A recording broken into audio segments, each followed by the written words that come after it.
इसलिए आया फायर करने के लिए। हमारे देश में और किसी की नहीं चलेगी, सिर्फ हिंदुओं की चलेगी।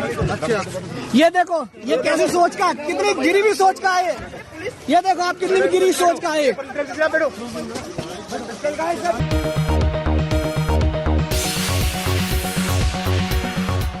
आदाब नाजरीन, IND टुडे के खबरनामे में आपका खैर मकदम है। हर खबर है ख़ास, उन ख़ास खबरों में से हमने आपके लिए कुछ समेट कर लाई हैं कुछ ख़ास खबरें। देखते हैं ये खबरनामा। अगर आपने हमारे चैनल को सब्सक्राइब नहीं किया है तो आपको यहाँ सब्सक्राइब बटन दिख रहा है, उसे क्लिक करिए और सब्सक्राइब कीजिए और साथ ही साथ बेल आइकॉन को भी क्लिक करिएगा, जिससे कि आपको ताज़ा अपडेट मिलते रहें।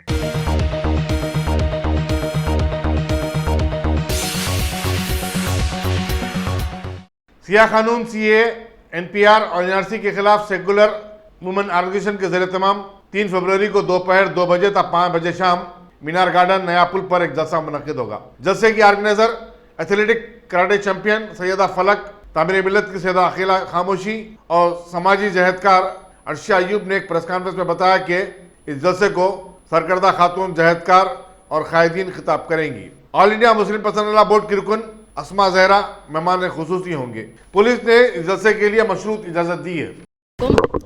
Telangana women's protest meeting CAA, NRC और NPR के खिलाफ रखी गई है मेरी तरफ से 3 फरवरी के दिन मीनार गार्डन फंक्शन हॉल नया पुल में 2 बजे से 5 बजे तक। और ये प्रोटेस्ट मीटिंग ऑर्गेनाइज़ करने के लिए मुझे परमिशन मिली है पुलिस की तरफ से। और ये मीटिंग सिर्फ वुमेंस के लिए है, तो खाली लेडीज़ आएंगे, इसमें सभी मज़हब के लोग को इनवाइट किया गया है और कुछ ऑर्गेनाइजेशंस के रिप्रेजेंटेटिव्स ऑडियंस से खिताब करेंगे, तो इसमें आपको कोई परेशानी होने की बात नहीं है।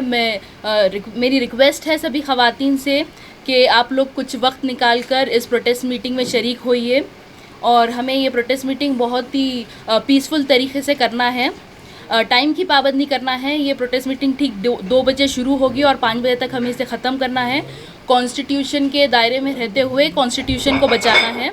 हमें सिर्फ ये दिखाना है कि हैदराबाद की औरतें पीछे नहीं हैं, हम अपने हक़ के लिए आवाज़ ज़रूर उठाएंगे और हैदराबाद की औरतें भी इनकलाब का हिस्सा होगी।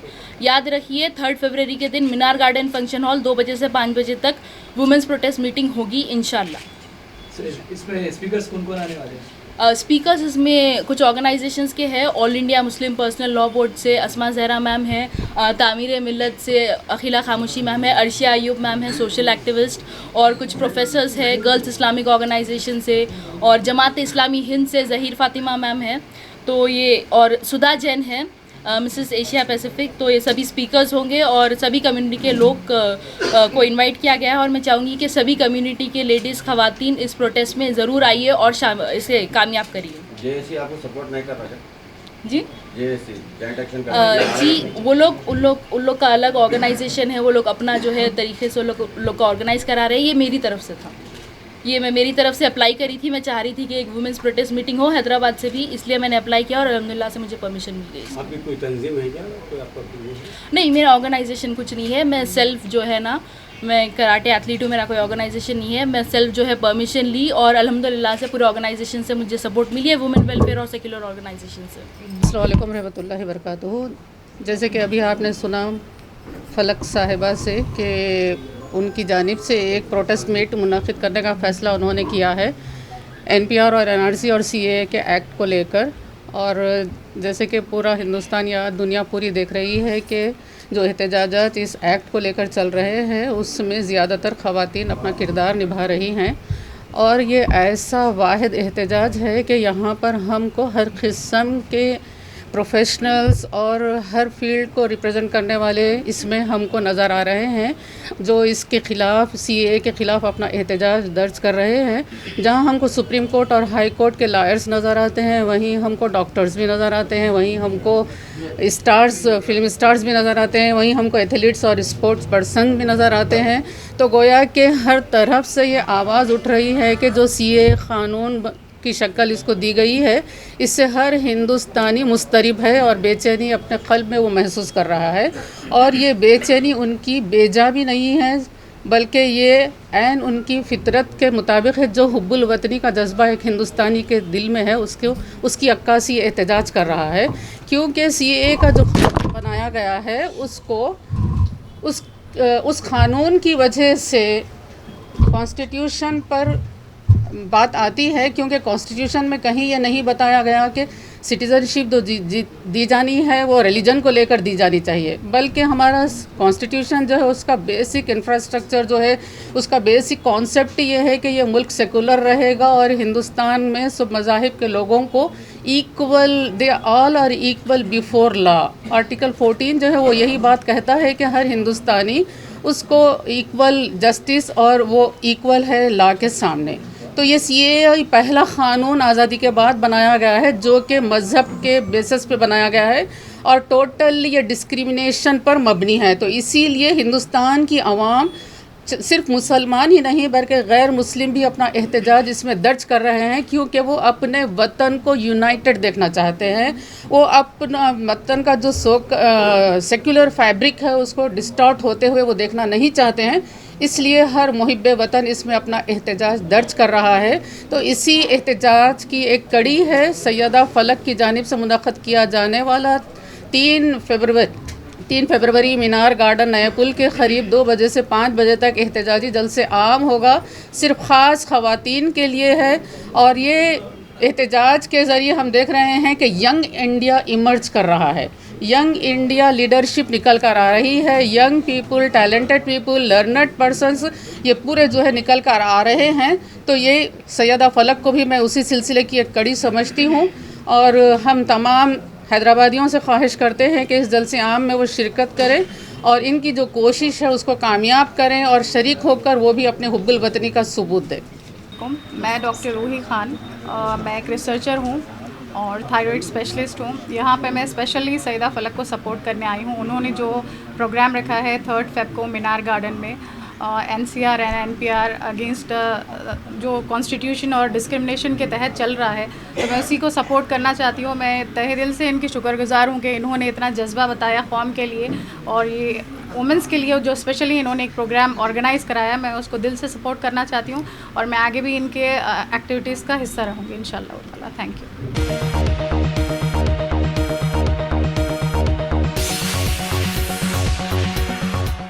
हाईकोर्ट के वकला ने कल खुलूसुफ शाह स्टेडियम में मुनक़्क़िद होने वाले जलसे की मुखालिफत करते हुए कमिश्नर पुलिस अंजनी कुमार से मुतालबा किया कि वह जलसे की इजाज़त को मनसूख कर दें।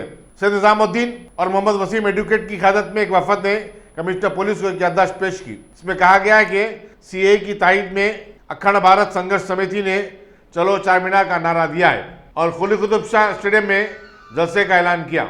मरकजी ममलिकती वजीर अनुराग ठाकुर और दिल्ली के MP परमेश वर्मा को मदऊ किया गया है। इन वकलाग ने कहा कि जलसे से शहर में अमजद को खतरा लाक हो गया है, चुनांचे ऐसे जलसे की इजाज़त को मनसूखी किया जाना चाहिए। अस्सलामु अलैकुम वरहमतुल्लाहि वबरकातुहू। आज 1 फरवरी 2020 को हम तेलंगाना हाई कोर्ट एडवोकेट्स यहाँ पर CP commissioner of office Hyderabad आए हैं एक प्रिवेंटिव एंड प्रिकॉशनरी कंप्लेन देने के लिए।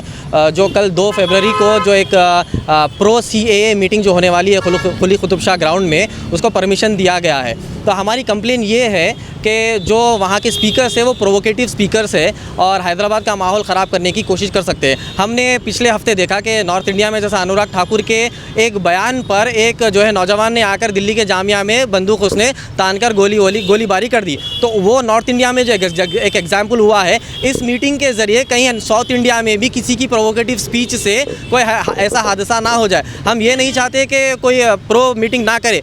आप कर सकते हैं, ये जमहूरियत है, डेमोक्रेसी, या प्रो मीटिंग भी कर सकते हैं, एंटी मीटिंग भी कर सकते हैं, मगर अगर वो मीटिंग में अगर कोई प्रोवोकेटिव बयान हो जाए, अगर प्रोवोकेटिव कोई स्टेटमेंट्स हो जाए तो लॉ एंड ऑर्डर ख़राब हो सकता है। हैदराबाद में जो पीस है, हिंदू मुस्लिम की यूनिटी जो है वो ख़राब हो सकती है। और पिछले हफ्ते हमने देखा कि ओल्ड सिटी के एरिए में इन हाउस मीटिंग की भी एक परमिशन ली गई। तो हम ये पूछते हैं कि क्या जुमे की नमाज़ की भी परमिशन लेना पड़ेगा, क्या घर में नमाज की परमिशन लेना पड़ेगा? इन हाउस मीटिंग की परमिशन तो मैं समझता हूँ कि ये कुछ अजीब ही बात है। घर में अगर कोई इबादत करता है, अगर कोई दुआ करता है अल्लाह ताला से, तो उसकी परमिशन लेने की क्या ज़रूरत है? परमिशन बाहर ली जाती है, अंदर की परमिशन ये लोग इस तरीके से स्ट्रेस कर रहे हैं। तो हैदराबाद सिटी पुलिस का जो टैगलाइन है फ्रेंडली पुलिस का, वो फ्रेंडली पुलिस सिर्फ एक सेक्शन की तरफ ही दिख रही है। तो हम हैदराबाद सिटी पुलिस से गुजारिश करते हैं कि आप फ्रेंडली जब आप बात करते हो, आप सबके लिए फ्रेंडली हो, किसी एक सेक्शन के लिए ना हो। अगर मिसाल के तौर पर इस मीटिंग में कोई प्रोवोकेटिव स्पीच हो जाती है और हैदराबाद का माहौल ख़राब हो जाता आता है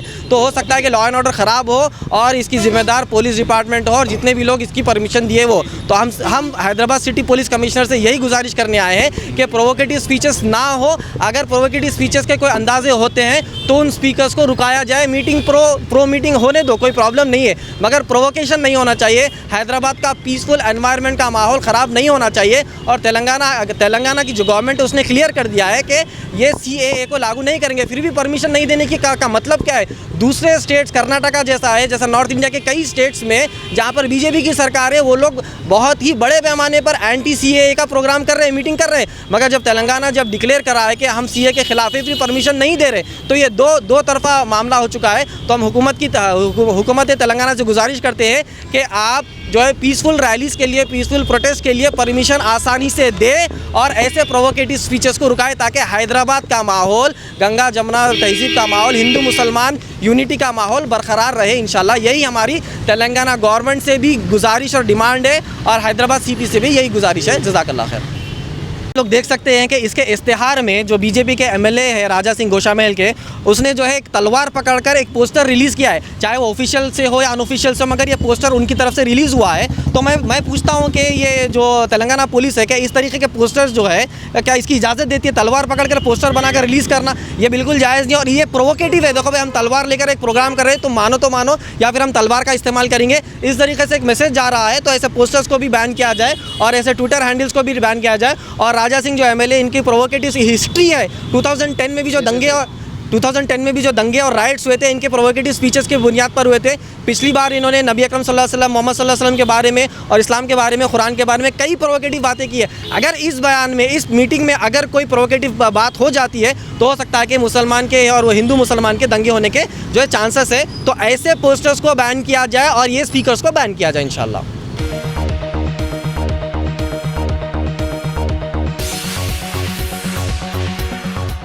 गाजी kidney centre and multi speciality hospital, गुर्दे और बवासीर के इलाज का 40 साल मशहूर हॉस्पिटल, जहां हजारों पेशेंट्स क्योर हो चुके हैं। Doctor Husaini international national award winner और दूसरे डॉक्टर्स और लेडी डॉक्टर्स की जेर खिदमत गुर्दे के तमाम अमराज का मुकम्मल ट्रीटमेंट किया जा रहा है। गुर्दे फेल हो चुके हों, डायलिसिस करवा रहे हों, याद रखिए डायलिसिस कोई इलाज नहीं, इससे 1% भी गुर्दे रिकवर नहीं होते। हाँ, डायलिसिस टेम्पररी रिलीफ दे सकता है, लेकिन हमारे ट्रीटमेंट से गुर्दे फिर से फंक्शन में आ सकते हैं। गुर्दे श्रिंक हो गए हों या सिस्ट हो, गुर्दे की पथरी हो, कैसी भी गुर्दे की तकलीफ हो या पाइल्स यानी बवासीर, चाहे ब्लीडिंग हो या कोम, बगैर ऑपरेशन मुकम्मल क्योर ट्रीटमेंट का एक ही centre, Ghazi kidney centre, DLRL main road, opposite Vikas high school, Chandrayan Gutta, Hyderabad. Cell 9966930824 या 9391326261।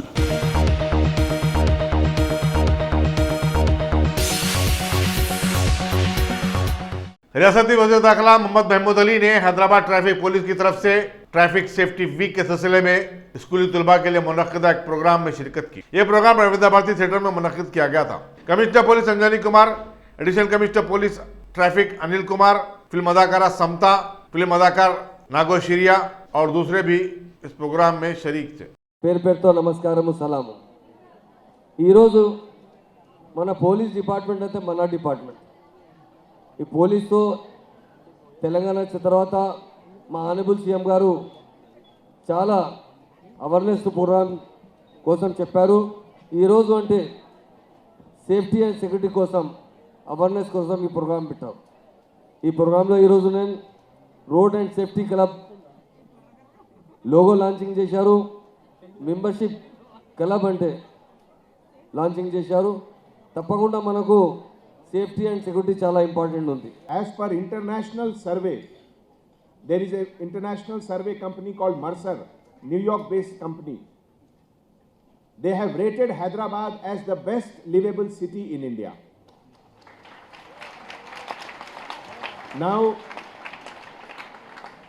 this is a big compliment, but this is also a big responsibility. Responsibility because when you are at the top, then you have to work more hard. Who else will know more than the two guests who are with us here? Samanta Garu Nagashaurya Garu. 2 days back, his movie has become a super hit. So now I am sure there will be more.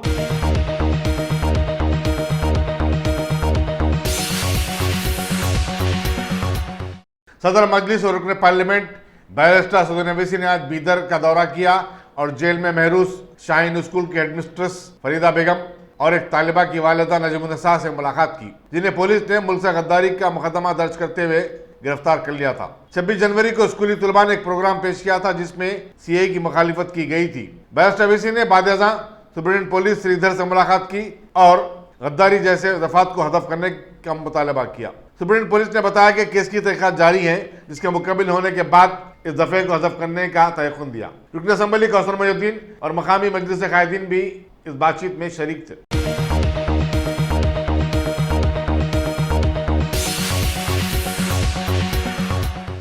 रियासती वज़ीर finance T Harish Rao ने आज सिद्दीपेट के ward 29 में SC/ST के double bedroom मकानात का इफ्तिताह किया। उन्होंने 25 मकानात की चाबियां मकीनों के हवाले किए। उन्होंने बताया कि रियासती हुकूमत ने गरीब तबकात के लिए यह मकानात तामीर किए हैं। इन मकानात को फरोख्त करने वालों के खिलाफ कानूनी कार्रवाई की जाएगी। उन्होंने कहा कि हुकूमत इन मकानात के हुसूल के लिए आसान तरीक़ेकार बनाया है और दरमियानी अदबी की कोई गुंजाइश नहीं है। वज़ीर फाइनेंस ने बताया कि सिद्दीपेट में ज़ायद क्लासरूम के लिए हुकूमत ग्रांट जारी करेगी। इसके अलावा नाचार मल से मधु तुरना मंडल के दरमियान 32 किलोमीटर तवील डबल रोड तामीर की जाएगी। इस मौके पर जिला परिषद चेयरमैन रोजा संगारेड्डी, अर्बन डेवलपमेंट अथॉरिटी के चेयरमैन रविंदर रेड्डी, सरपंच श्याम सुंदर रेड्डी, जिला परिषद मेंबर परबालिका, MPTC मेंबर लिंगम और दूसरे मौजूद थे।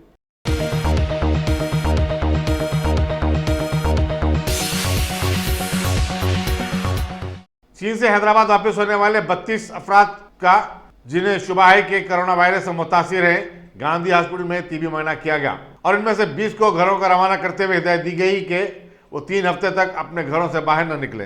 गांधी हॉस्पिटल में कोरोना वायरस से निपटने के लिए जहां खुसूसी वार्ड कायम किया गया है, वहीं सीनियर डॉक्टरों पर मुश्तमिल एक टीम तश्कील दी गई है। इसमें डॉक्टर विनय Shekhar, doctor HL Baby Rani, doctor Krishna Mohan, doctor Nagamani और डॉक्टर B शीशादरी शामिल हैं। दवाखाने के RMO डॉक्टर प्रभाकर रेड्डी को नोडल ऑफिसर मुकर्रर किया गया है।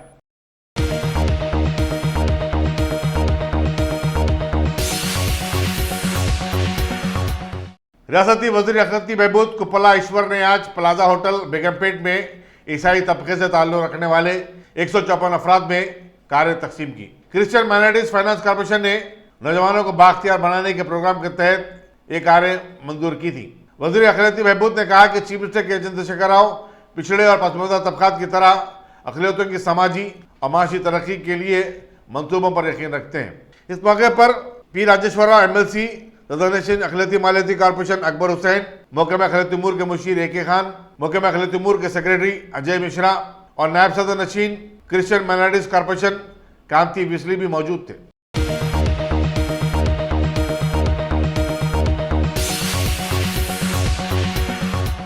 शमशाबाद के करीब आउटर रिंग रोड पर एक कार के लारी को पीछे से टक्कर दे देने के नतीजे में 2 अफराद हलाक हो गए। मरने वालों की शिनाख्त शादनगर के बालरेड्डी और नरसिम्हम की हैसियत से की गई है। ये दोनों गच्ची बोली से शादनगर वापस हो रहे थे। एक दूसरे जख्मी शख्स शंकर को दवाखाने में शरीक करवा दिया गया है। पुलिस मसरूफ़ तहकीकात है।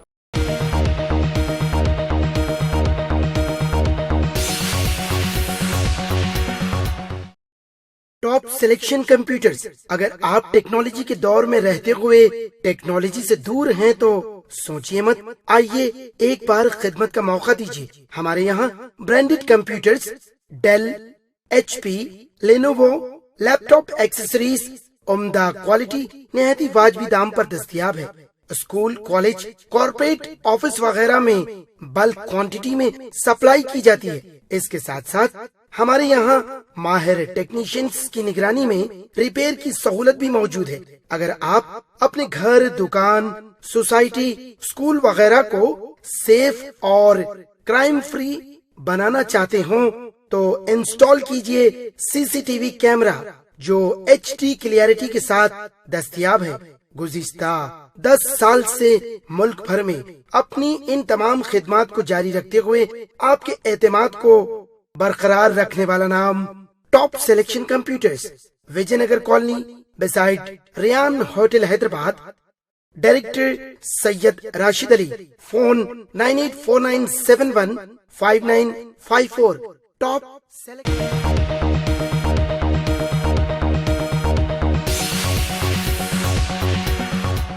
जामिया मिलिया में फायरिंग के बाद आज शाम दिल्ली के शाहीन बाग में नामालूम शख्स ने फायरिंग कर दी।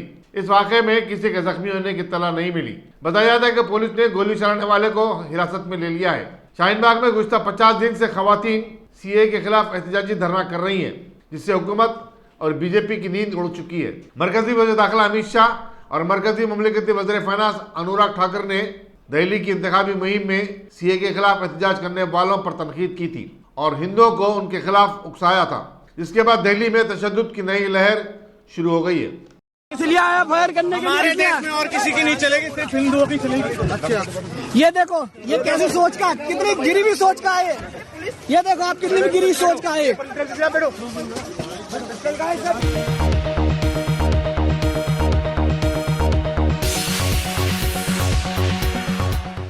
मरकजी वजीर फाइनेंस निर्मला सीतारमन ने आज पार्लियामेंट में साल 2020-21 का मरकजी बजट पेश कर दिया।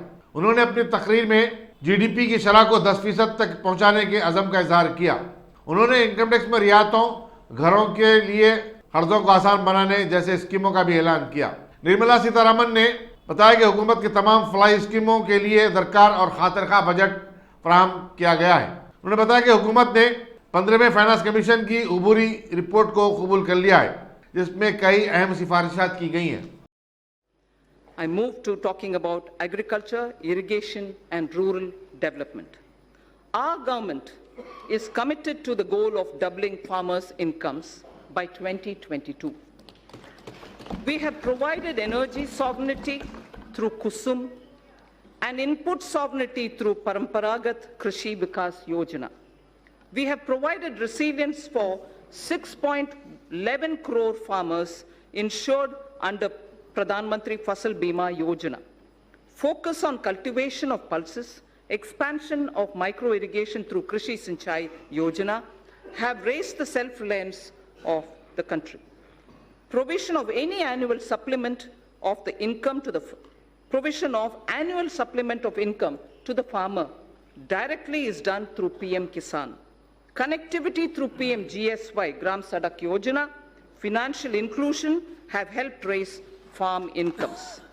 Prosperity to farmers can be ensured by making farming competitive. For this, farm markets need to be liberalized. Distortions in farm and livestock markets need to be removed. Purchase of farm produce, logistics, agri-services need copious investments. Substantial support and hand-holding of farm-based activities such as livestock, apiary, and fisheries need to be provided for. Farmers desire integrated solutions covering storage, financing, and processing and marketing. Adopting sustainable cropping patterns and bringing in more technology are integral to our plan. All this and more can be achieved through working with and in cooperation with the states. The following 16 action points indicate our focus. We propose to encourage those state governments who undertake implementation of following model laws already issued by the central government. My first of the action points, 16 action points, but the first one is to encourage those state governments who undertake implementation of following model laws which are already passed and issued by the central government.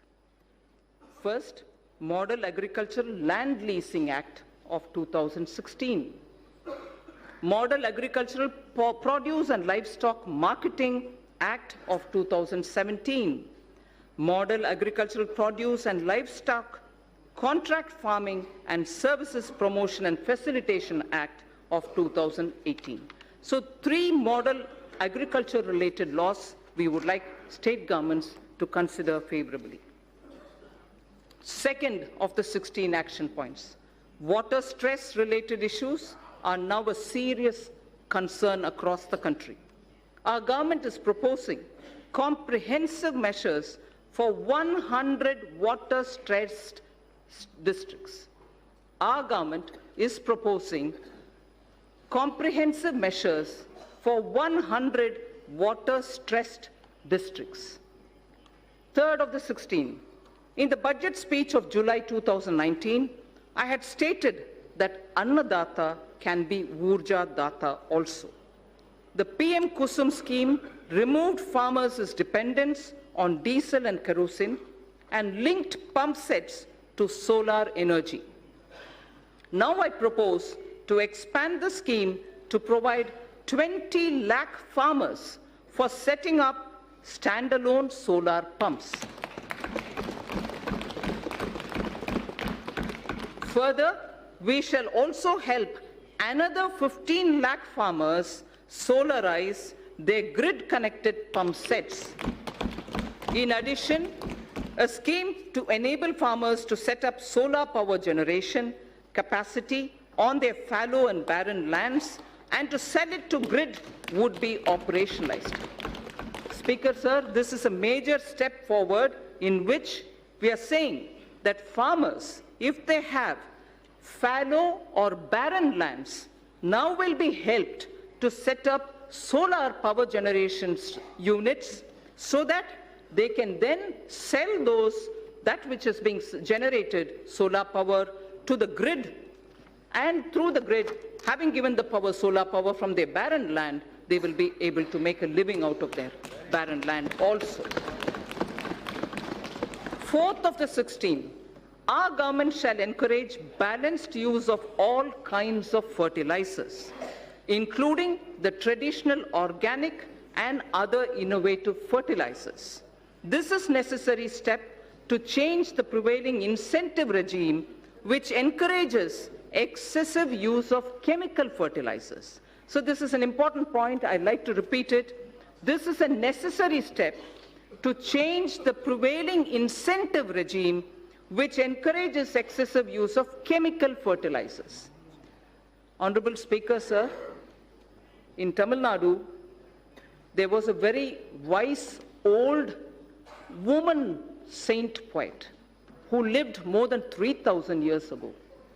And she had used every letter of the Tamil alphabet to teach children moral stories. Not stories, moral lines. Each line was only 3 worded ones. They were very simple ones. They're called Ati Chudi, written by Avayar. Whilst talking about effective use of land, taking care of your land, removing weeds, and making sure you tend to it properly, she had just used 3 words in a little sentence, which says it all. And that's exactly what our Prime Minister is aiming to achieve, so that the farmlands are used with proper manure, not excessive manure, and limited water to grow their grains. Bhumi Thirutti Un is the line from Ati Chudi, which was said by a saint poet, a woman called Avayar. Bhumi Thirutti Un. First, tend to your land, take care that you're not excessively leaving it, and then trying to take a crop out of it. So the 5th point out of my 16 action points. India has an estimated capacity of 162 million metric tons of agri warehousing, cold storage, reefer van facilities, and so on. NABARD will undertake an exercise to map and geotag them.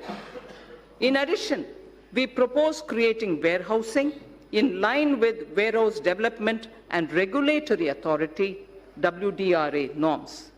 Our government will provide viability gap funding for setting up such efficient warehouses in the block or taluk level. This can be achieved where states can facilitate with land and are on PPP mode.